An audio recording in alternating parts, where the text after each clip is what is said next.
Year 2019, buwan ng February, sumasagot ako ng mga inquiries tungkol sa mga tours na gusto pumunta ng Boracay, gusto pumunta ng Palawan.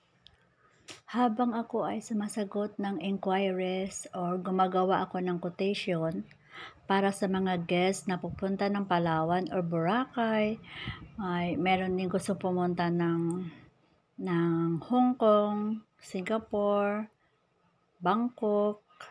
Mayroon ding nagpapabili or nagpapabook ng airline ticket. Fast forward tayo. Mayroon akong period. Hindi ko alam na akala ko ito ay isang normal. Hindi ko alam na ito ay isang normal lang na period. Akala ko ganun lang. And then, tuwing na-observe ko, gagalaw ako ng konti, ang lakas. Akala mo tubig na gripo. So, nabahala ako. Sabi ko, hindi na ito normal na period. Kaya sabi ko, danger na ito mauubusan ako ng dugo kasi nga, yung dugo ay tuloy-tuloy. Kaya ang ginawa ko, pumunta agad ako ng hospital. Mabuti na lang, malapit lang ang hospital. Ayun, pagdating ng hospital, hanap ko ay ang doktor na OB-GYN. So, pagdating doon, pumila pa ako. Pila muna ako, and then, until tinawag niya yung aking pangalan. Ako na yung next.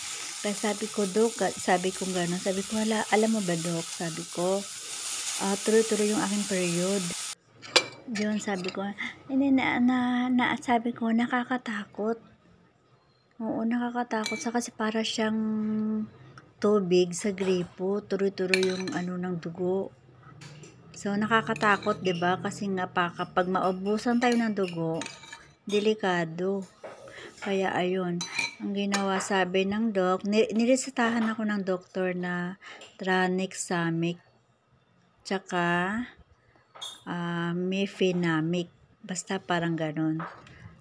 Ganun lang. So, okay na. Kasi yun pala, yung tranexamic ay pampaampat ng dugo or pampatigil. Ayun.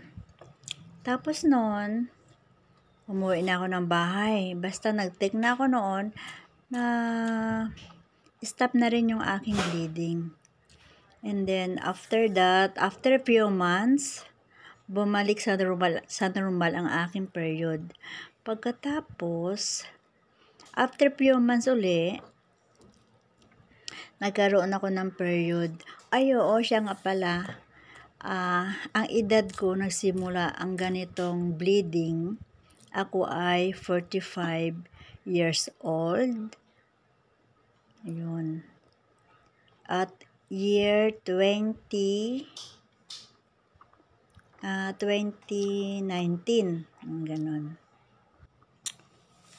Then, buwan ng July,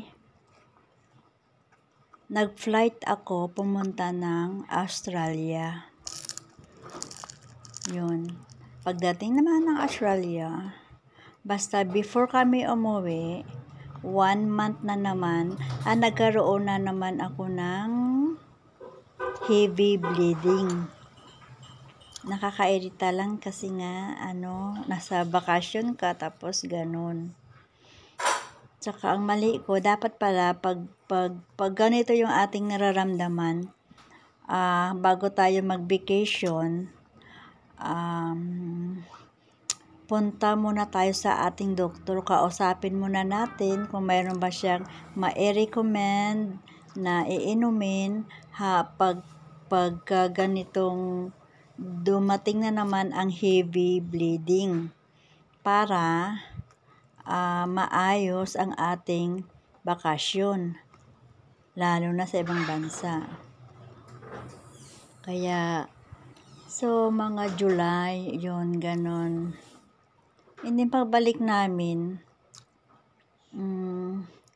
yung paa ko namamaga. Hindi ko alam kung sa weather or connected din siguro yun sa bleeding na aggravate yung ating mattress. Basta ganun yun, or na aggravate yung ating health problem. And then pumunta uli ako sa OB/GYN kasi nga namaga yung paa ko. Then binigyan naman ako ng tranexamic acid. Yun naman ang binigay sa akin. Saka mefenamic, saka vitamins na Hemerate FA. With iron po ito. And then, pagkatapos po, after few years, ngayong taon naman ng 2024, nag-bleeding na naman ako sa buwan ng January, 12 days. February, wala na naman akong period. Buwan ng March, January, February, March, nag-bleeding na naman ako ng 12 days. Yung mga lumalabas ay mga buong dugo. At saka, pumunta ako ng OB/GYN. Pumunta ako ng hospital. Tsaka, at the same time, while bleeding, lumabas naman yung allergy sa aking kilikili, sa hita at sa liig. Kaya visit ako sa doktor. So, ang ginawa ko, pumunta muna ako sa doktor. Binigyan ako ng gamot para sa allergy. Pumunta lang ako sa aming doktor na medical physician. Yun. Nung gumaling na po yung aking allergy, pumunta ako sa skin doctor. Kung mayroong ma-recommend para matanggal yung naging madilim na aking skin, na dati-rati ay ito ay maliwanag, ngayon madilim na. Binigyan ako ng aking doktor sa balat ng lotion at sabon para doon sa skin na iniwan ni allergy, dahil ito ay umitim, dumilim ang dating maliwanag na balat. So far, kontento naman ako sa aking na recommend sa akin ng doktor ko. Medyo lumiwanag na yung aking balat. Mayroon pa namang naiwang medyo mancha, pero okay na ako, masaya na ako. Nangyari itong aking allergy habang ako ay nagbi-bleeding ng heavy, ng malakas, at sumabay din ang allergy. So ito po ay sa edad na 50. Kaya, next, mag-visit ako sa aking OB/GYN uli. Masaya dito si nanay dahil na-overcome niya ang bakit nasasaktan kahit di naman. Kaya siya ay nag-enjoy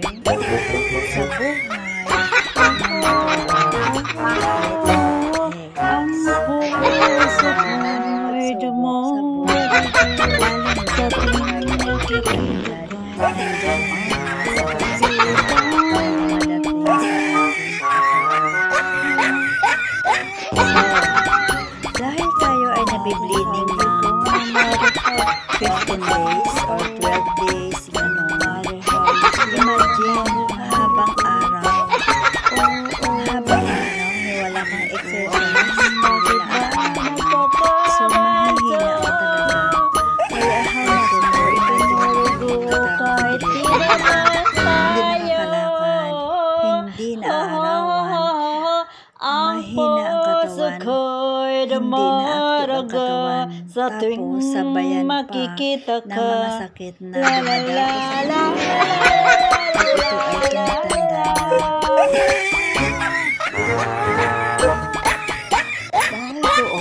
Dahil doon, nag-visit na naman ako sa aking OB-GYN.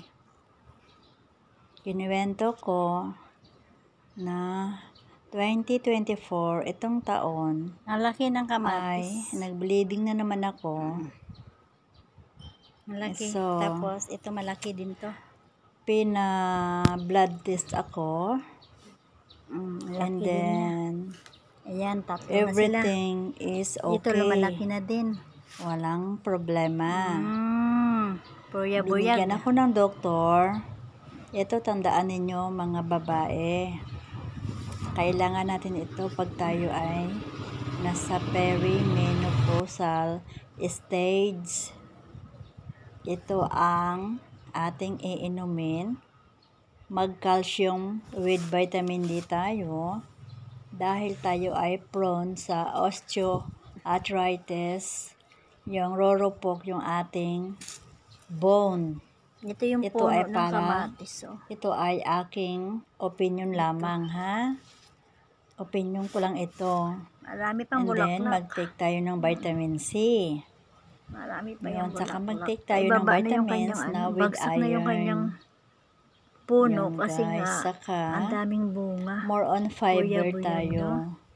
At exercise, papawis, para maging active tayo sa ating buhay. Ito nga pala yung aking mga kamatis. Kinukurot-kurot ko yung mga kulay puti na mga dumadapo sa halaman. Ang mga kamatis na ito ay ang breed nila ay malalaki. Mayroon ding maliliit. Everything are pag hinog na ay aking nagagamit. Kinakain ko sila. Then, simula noon, medyo everything is okay na. Update ko na naman kayo sa aking menopausal journey at ako ay nasa edad na ng 50. So, nagsimula ang aking menopausal sa edad na 45 years old hanggang 50 years old. Update ko kayo once ito ay tapos na. Blue Marlin. Blue Marlin. Mahirap siya kasi maswerte na lang kung katawan natin ay maayos, walang masyadong hindi masyado complicated. Paki-click ang subscribe, paki-like, saka ang video na ito pwede nyo ring i-share para yung mga ibang nasa perimenopausal stage ay mayroon din silang idea kung ano ang mga dapat gagawin. Follow lang natin ang advice ng ating doktor. At saka, kapag malakas tayo, magpapawis tayo, tayo ay mag-exercise palagi. Iwasan natin huwag tayo magpaka-stress. Iwasan natin ng stress dahil ito ay nakaka-trigger din ng ating health problem. Hanggat maaari, enjoy nyo lang ang buhay. Dapat isipin natin kung ano ang ating ilalagay sa ating katawan. kung ano ang ating kinakain. Mag-healthy diet tayo para bumalik ang ating katawan sa normal. Magiging 19 to 25 years old ang ating pakiramdam.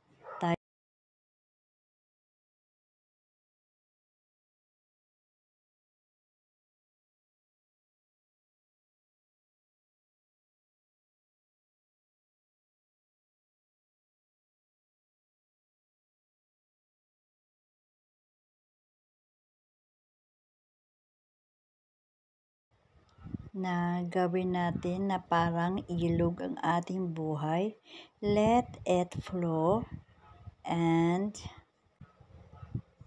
gumawa lang tayo ng mabuti sa ating kapwa.